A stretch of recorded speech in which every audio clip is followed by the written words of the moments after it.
Hello student, welcome back to my YouTube channel Biochem Academy.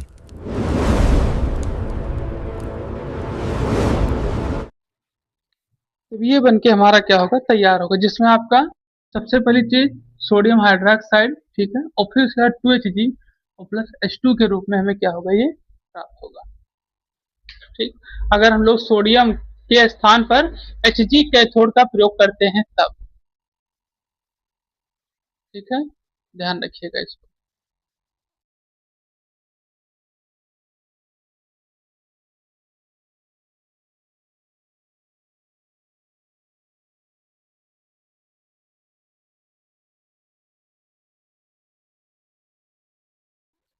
चलिए हम लोग समझेंगे अतिबोल्टता के बारे में, क्या होता है, कैसे कार्य करता है। ठीक है, स्विच के बारे में क्या करेंगे, समझेंगे।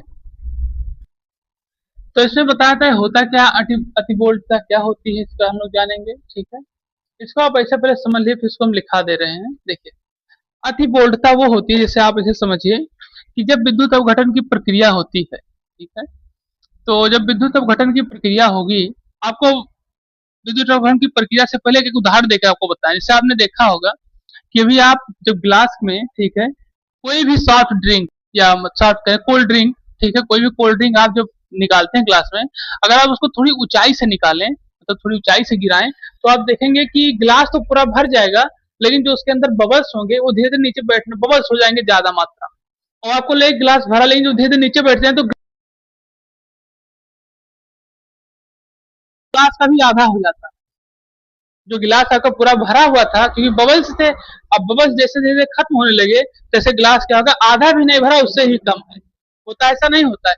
कुछ वही सिचुएशन यहाँ बताई जाती है। क्या बताया जाता है कि जब विद्युत अपघटन में, ठीक है, कैथोड पर, ध्यान रखिएगा, कैथोड पर, ठीक है, या फिर कैथोड या फिर एनोड पर, किसी भी पर भी, ठीक, जब आयन एक तरीके से इकट्ठा होने लगते हैं, और आयन जब इकट्ठा हो गए, ठीक, आयन इकट्ठा हो गए, और उन्हीं आयनों में कोई आयन ऐसा है जो बबल्स बनने लगा, एक तरीके से उसमें मतलब गुब्बारे की तरीके से निकलने लगे, तो वो जो आयन विभव के माध्यम से इलेक्ट्रोड पे लग रहा था, उसने अपनी ऊर्जा खर्च की।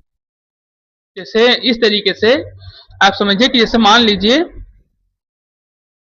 कि ये जो आपका एक पात्र बना हुआ था, ठीक है, इसमें एक तरीके से ये आपके, ठीक, ये इस तरीके से इसमें क्या थे, लगे हुए थे, बने हुए थे। ठीक, अब यहाँ पे हम लोग देख रहे हैं इसको कि ये जो व्यवस्था बनी हुई थी, तो यहाँ हम कहते हैं कि ये 20 वोल्ट की, 5 कह रहे हैं, 20 वोल्ट की एनर्जी थी इसके पास। ठीक, अब यहाँ पे जैसे इसको चालू किया गया, एनर्जी को जिसपे कुंजी लगी हुई थी उसको जैसे हमने चालू किया, ठीक, तो जो 20 वोल्ट की एनर्जी थी, ठीक, ये मान लीजिए आपका पॉजिटिव है, ये आपका एनोड है, और ये आपका कैथोड है। ठीक, इसमें एनर्जी आना शुरू हो गया, और ये आपका जलीय विलयन है, यानी कि NaCl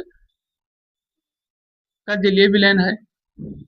ठीक, तो अब जब ये जलीय विलयन है, तो हमने आपको बताया है, आप इसको जानते भी हैं कि जो Cl है, जब उसको क्या किया जाता है, एक तरीके से इलेक्ट्रोलाइसिस की व्यवस्था की जाती है, तो किसके रूप में परिवर्तित हो जाता है। हाँ, तो बस यही चीज है, जो आपका Cl2 है, एक तरीके से किसमें बदल जाता है, गैस के रूप में। तो आप समझिए, जो आपका Cl है, ठीक है, इस पे निगेटिव चार्ज है, तो निगेटिव चार्ज होने के कारण किसके पास, एनोड के पास जाएगा। तो एनोड जो इससे विभव निकालेगा, मान लीजिए ये 10 वोल्ट इसको दिया, 10 वोल्ट इसको दिया, ठीक, तो अब जो 10 वोल्ट इस पर खर्च हुआ, और ये बाद में Cl इस पे बबल्स बन के हवा में उड़ गए, गैस बन गए, निकल गए वो। तो अब इसका जो 10 वोल्ट था, उस 10 वोल्ट में से कुछ तो एनर्जी खराब हो गई उसकी ना। तो ये जो एनर्जी आपकी खराब हो रही है, या जिसको जिसके कारण से बबल्स बन रहे हैं, यही आपका क्या है, अतिबोल्टता है। यही क्या है, एक तरीके से अतिबोल्टता है, जो एक तरीके से बबल के रूप में जो निकल जा रहे हैं, तो बबल बन के फूट गए, तो एनर्जी कहाँ गई, एनर्जी तो कुछ मिला ही नहीं उसको ना। तो इसी को क्या कहते हैं, अतिबोल्टता।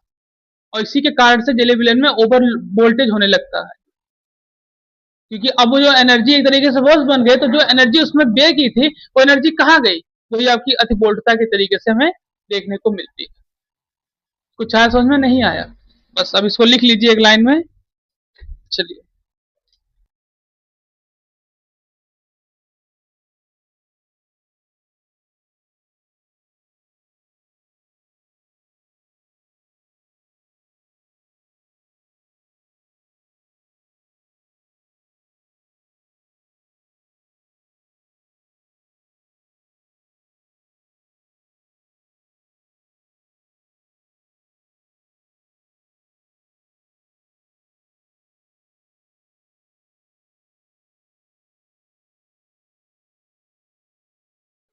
चलो, तो यहाँ बताया था अति बोल्टता के बारे में। क्या बताया कि जब विद्युत अपघटन की प्रक्रिया होती है, ठीक है, विद्युत अपघटन आपको हम बता चुके हैं, लोग इसको जान भी रहे होंगे।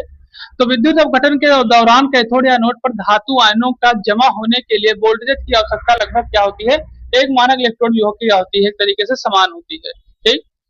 अब ये जो प्रक्रिया होती है, यानी यहाँ जो बताया ना जमा होने के लिए वोल्टेज, अब सबसे पहले यही बताया कि जितनी मात्रा में यहाँ से वोल्टेज निकलेगा उतनी मात्रा में नोड कैथोड पे क्या होगी, आयनों की व्यवस्था होगी।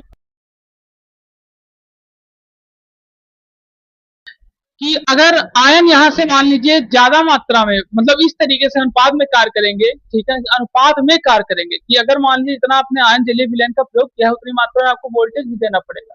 अगर उसमें वोल्टेज की मात्रा बढ़ जा रही है तो इलेक्ट्रोड जो होंगे अपने आयनों को क्या करेंगे, भारी मात्रा में बाहर निकालेंगे, जिसके कारण से अगर उन्हें पर्याप्त मात्रा में आयन नहीं मिलेंगे तो आयनों को अवशोषित भी करेंगे, साथ साथ उनको नष्ट करना शुरू कर देंगे। ठीक है, तो ये चीजें इसमें बताई जाती है। तो यहाँ बताया कि वोल्टेज की आवश्यकता अनुसार क्या होता है, इलेक्ट्रोड विभव पर क्या करते हैं लोग, काम करते हैं। अब आगे फिर समझेंगे कि इस अतिरिक्त आवश्यक वोल्टेज को ही क्या कहा जाता है, अति वोल्टा या फिर बबल वोल्टेज कहते हैं। जो यहाँ पे बबल निकलते हैं C2 के रूप में, ठीक है, तो उसमें जो वोल्टेज बाहर निकल के आते हैं, ये तो बबल्स बन के गैस बन के निकल गए, लेकिन जो इनके एनर्जी है, जो इनके वोल्ट थे, वो तो इसमें मौजूद ही रह जाते हैं। तो उसके कारण से इसमें वोल्टेज की मात्रा क्या होती है, जलीय विलयन में बढ़ जाती है, और इसी को क्या कहते हैं, अति वोल्टता या फिर बबल वोल्टेज। ये चीज में क्या कहता है, बताया जाता है।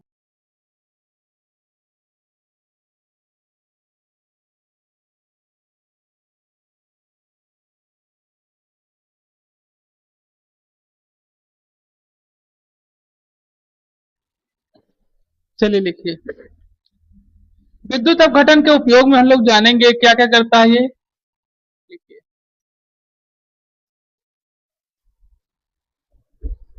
चलिए नोट कर लीजिए इसको, फिर हम लोग समझे।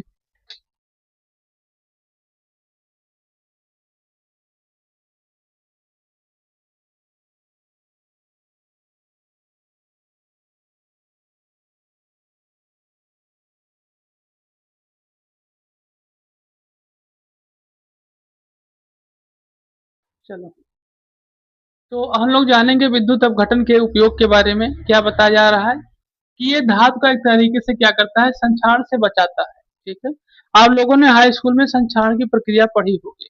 ठीक है, जिसमें क्या बताया था लोहे में, तो यहाँ बताया जाता है धातु के संक्षारण से बचाव किया जाता है इसमें। ठीक है, जैसे लोहे में जंग लगना, ठीक है, फिर साथ साथ आपने देखा होगा कापर में या फिर जो तांबे होते हैं लोटे में, उसमें एक तरीके से हरे पदार्थ लग जाते हैं, जैसे कवक लग जाए। ठीक, और साथ साथ और कई चीजों में हमें देखने को मिलता है।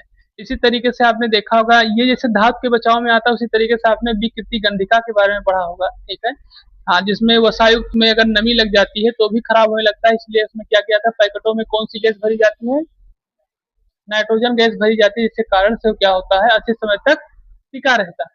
ठीक है, खाद्य वाले पदार्थ में। तो ये बताया, फिर दूसरा बताया था कि जल के विद्युत अपघटन से H2 गैस का निर्माण किया जाता है। ठीक है, H2 गैस कई जगहों पे कार्य आता है, जैसे आपके ज्वलनशीलता के लिए प्रयोग किया जाता है। ठीक है, जैसे आपके लिए गैस बिल्डिंगों में इसका प्रयोग किया जाता है। ठीक, तो इन सब चीजों में इसका क्या किया जाता है, प्रयोग किया जाता है।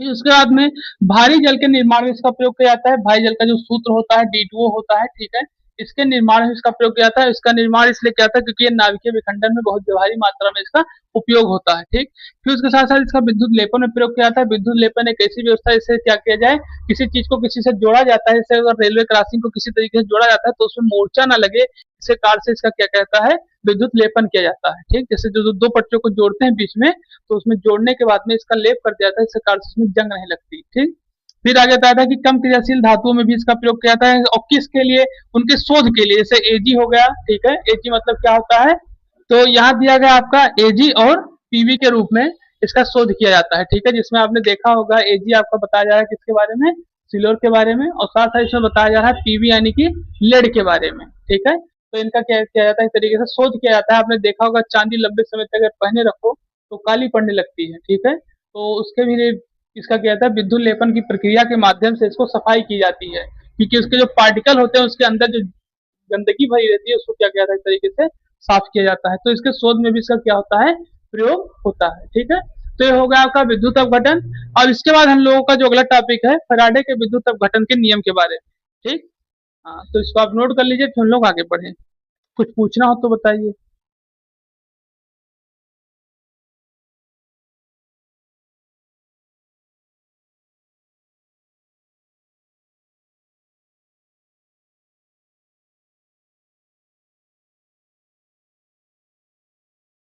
चैनल को लाइक करें, सब्सक्राइब करें, शेयर करें और कमेंट करें।